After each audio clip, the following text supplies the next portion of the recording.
ഭരണഘടനയുടെ ബേസിക് സ്ട്രക്ചറുമായി ബന്ധപ്പെട്ടതാണ്. അതായത് നമ്മുടെ ജനാധിപത്യം, തെരഞ്ഞെടുപ്പ് എന്ന് പറയുന്നത് നമ്മുടെ ഭരണഘടനയുടെ അടിസ്ഥാന ശിലകളിലൊന്നാണ്.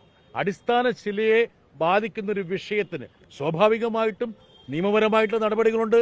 ഞങ്ങൾ തമ്മിൽ കൂടിയാലോചിക്കും, എങ്ങനെ മുമ്പോട്ട് പോകണം എന്നുള്ളത് ഞങ്ങൾ ആലോചിക്കുന്നതാണ്.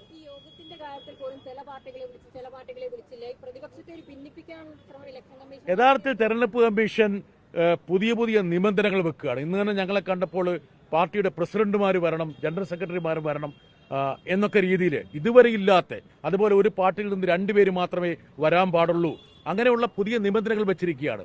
ഇങ്ങനെയൊരു യോഗം തീരുമാനിച്ച ശേഷം അവർ തന്നെ പറഞ്ഞു ഈ യോഗം ക്യാൻസൽ ചെയ്തിരിക്കുകയാണെന്ന്.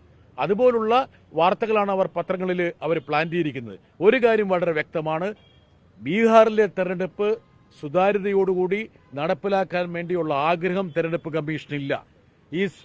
ഈ പറഞ്ഞ വെരിഫിക്കേഷൻ അല്ലെങ്കിൽ സ്പെഷ്യൽ ഇന്റൻസീവ് റിവ്യൂ എന്ന് പറയുന്നത് SIR സർ എന്ന് പറയുന്നത് ഏതോ സാറന്മാരെ തൃപ്തിപ്പെടുത്താൻ വേണ്ടിയുള്ളതാണ്.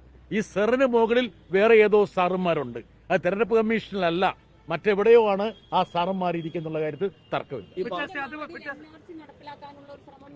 NRC തന്നെയല്ലേ? അതായത് ഈ രാജ്യത്ത് നമ്മളോട് എന്താ ഇവർ പറഞ്ഞിരുന്നത്? നിങ്ങൾക്ക് ഇലക്ഷൻ ID കാർഡ് വേണം, അതൊരു തിരിച്ചറിയൽ രേഖയാണ്. നിങ്ങൾക്ക് ആധാർ കാർഡ് വേണം, അതൊരു തിരിച്ചറിയൽ കാർഡാണ്. ഇതെല്ലാം പറഞ്ഞുകൊണ്ടിരിക്കുകയല്ലേ? ഇപ്പോൾ അവർ പറയുകയാണ് ആധാർ പ്രായോഗികമല്ല, ആധാർ ഞങ്ങൾ അംഗീകരിക്കുന്നില്ല, ഇലക്ഷൻ ID അംഗീകരിക്കുന്നില്ല.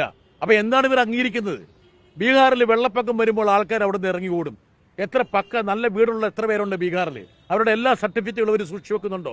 കേരളത്തിൽ പോലും ഈ പറയുന്ന ആധാർ, ഇലക്ഷൻ ID അതുപോലെ റേഷൻ കാർഡും ഒന്നും ഞങ്ങൾ അംഗീകരിക്കില്ല, മറ്റു രേഖകൾ കൊണ്ടുവരണമെന്ന് പറയുമ്പോൾ അത് കൊണ്ടുവരാൻ വേണ്ടി കേരളം പോലുള്ള സംസ്ഥാനത്ത് പോലും എത്രത്തോളം ജനങ്ങൾ ബുദ്ധിമുട്ട്.